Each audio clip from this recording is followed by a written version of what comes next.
This question belongs to Digital Logic Design subject and was asked in GATE CSE 2015 SET-2. So the question states, a half adder is implemented with XOR and AND gates.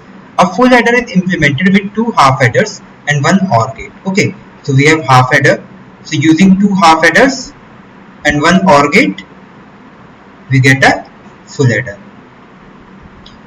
The propagation delay for XOR gate is twice that of AND gate. So propagation delay for XOR is 2 times the propagation delay of AND. The propagation delay for AND gate is, so propagation for AND is 1.2 microsecond. Propagation delay for OR is 1.2 microsecond.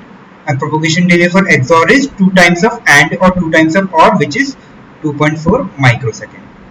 A 4-bit carry ripple, a 4-bit ripple carry binary adder is implemented by using 4 full adders.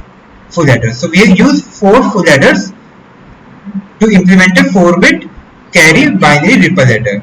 The total propagation delay of this 4-bit binary adder in microsecond is, suppose we have 4 bits, A1, A2, A3 and A4, and B1, B2, B3 and B4. So here we will have sum and carries S2, C2, S3, C3 and S4 and C4. So these are 4 full adder circuits. So we will use 4 full adder circuits to implement this. Okay, so diagram for a full adder looks something like this. We have 2 XOR gates followed by 2 AND gates and 1 OR gate. Okay, so what should S1 wait for? See, S1 should wait for C1 to be ready. Let us assume this is S0, this is S1, this is S2, this is S3. Yes. So S1 should wait for C1 to be ready.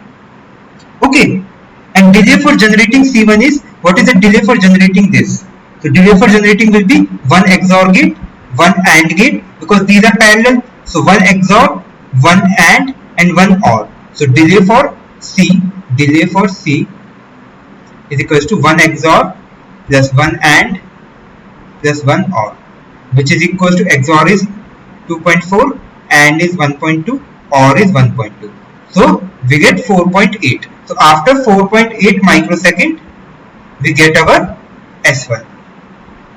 We get our C1. Okay. Now what is, so S1 should basically wait for C1 because S1 can't compute till we have C1. Okay.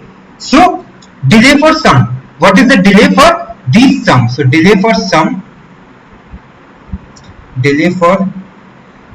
is XOR plus XOR.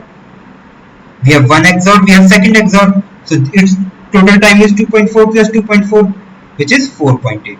So delay for sum is this and delay for carry is 4.8. Now see, but the scenario changes after the second adder. See, however, for any subsequent stage, we need to keep in mind that the output of the half adder is already there in 2.4 microsecond. So in a sense, it's already computing, which means the remaining half adder for each full adder is just waiting for the previous carry.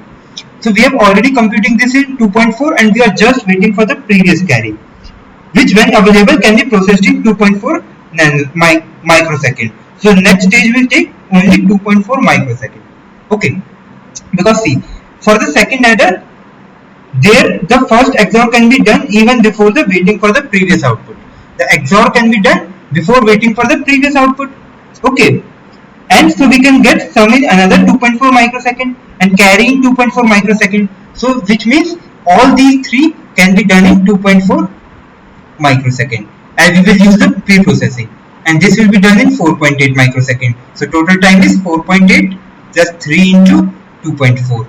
So it comes out to be 12 microsecond. But see, here it is given that it is a ripple carry binary adder. So a ripple carry binary adder means that we cannot use the pre-processing, which means each adder must wait for the full output of the previous adder. So this adder must wait for the output of previous, this must wait for this must wait for this, and this must wait for this. So for waiting, we will have 2.4 plus 2.4, 4.8 for sum, and 2.4 plus 1.2 plus 1.2, which means 4.8 for carry, which means that for each adder we will take 4.8. So total time is 4.8 into 4, which is equal to 19.2 microsecond, because it was given a ripple carry binary adder. It was a if it was a normal adder, it would have been 12 microsecond. As it is ripple carry binary adder, so we can't. We have to wait for the previous output. So answer is 19.2 microsecond, as each adder is taking 4.8 microsecond, and we have 4 adders. So answer is 19.2.